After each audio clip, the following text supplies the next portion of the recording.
Coming up on Dispatch Pacific, we bring you a special Independence Day report. See how the U.S. Air Force Band of the Pacific travels all over Asia to strengthen relationships and build ties with partners across the region through the international language of music.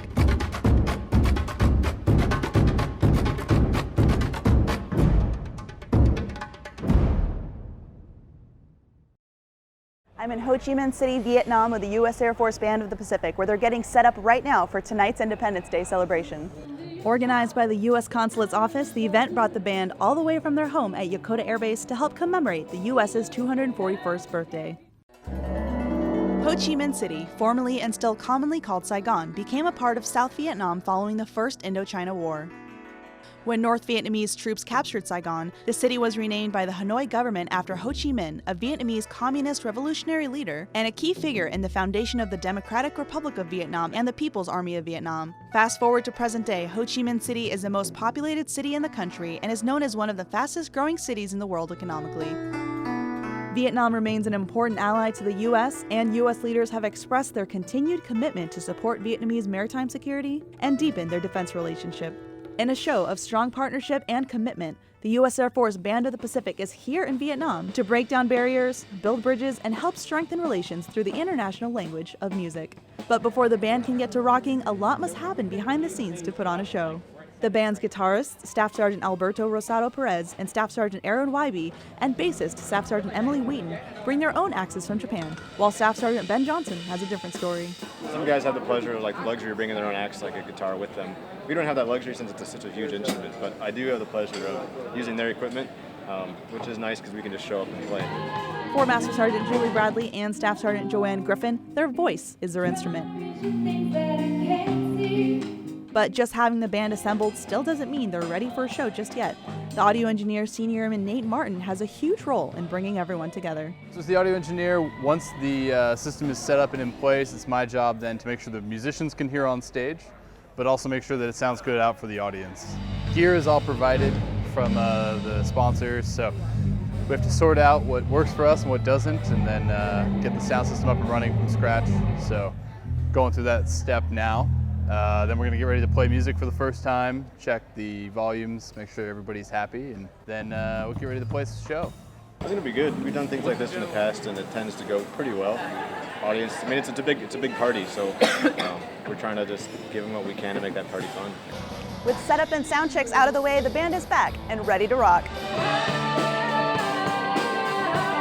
We are the United States Air Force Band of the Pacific. We came all the way here from Tokyo yesterday just for this event. It's the 241st Independence Day celebration, and we're really excited about it. It's really exciting to be able to bring together different nations and build friendships upon that. Well, music is an international language, understood by all, and music helps to break down barriers and build bridges and help strengthen that bilateral relationship that we have with Vietnam. Well, it's the U.S. Air Force Band of the Pacific, so it's going to be an awesome performance, I guarantee it. I've heard them before, they're amazing. And, you know, people love it when they get to hear American music from an American band. And here in Vietnam, where we have sky-high popularity, people are going to enjoy it very much. Well, it's the international language.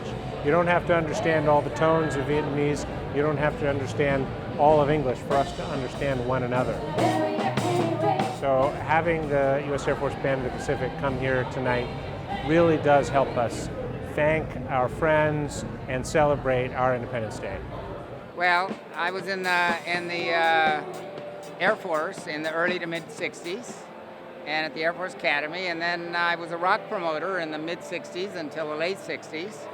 And knew a lot of the greats and promoted a lot of the greats. And I have to say that this group, the way they mix the genres, and they're very good with each genre. I mean, back then we were, we had to be pure.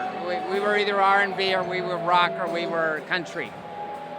Except for people like Buddy Holly, you didn't mix them, but they're very good at what they do. The band really makes the atmosphere of tonight is very different because I've been enjoying this kind of 4th of July for many times since I came back in Vietnam. This is one of the best one ever. It's great. And while the U.S. Air Force Band of the Pacific's rock band wrapped up their concert in Vietnam, another group with a little more swing was getting ready to head out a little further west. 1, 2, 1, 2, That's right, I'm here in India with the U.S. Air Force Band of the Pacific Brass, as they're here to build relationships and participate in cultural exchange. The U.S. Embassy in New Delhi's Independence Day event celebrated travel and tourism between the U.S. and India with the use of classic American music. The theme for tonight's event is 4 great cities in America: Nashville, New Orleans, Memphis, and Detroit. The 4 cities aren't usually seen as tourist attractions, but are the birthplaces of classic American music genres. Pacific Brass performed songs that represented each city for their guests. India this year became a U.S. major defense partner, which is why we're particularly happy to have the brass band here to celebrate our great partnership. I think it's a great opportunity to interact with the local and other people we work with and share our culture and experience. And especially for this kind of design we have for the theme, music. India is very diverse, like a U.S., and democratic country, diverse country, and rich with the music. After the Independence Day event, the band held a small concert for underprivileged children in an art school. They performed for the Indian Youth for Revolutionary Changes, or IYRC, and taught the children about each instrument played.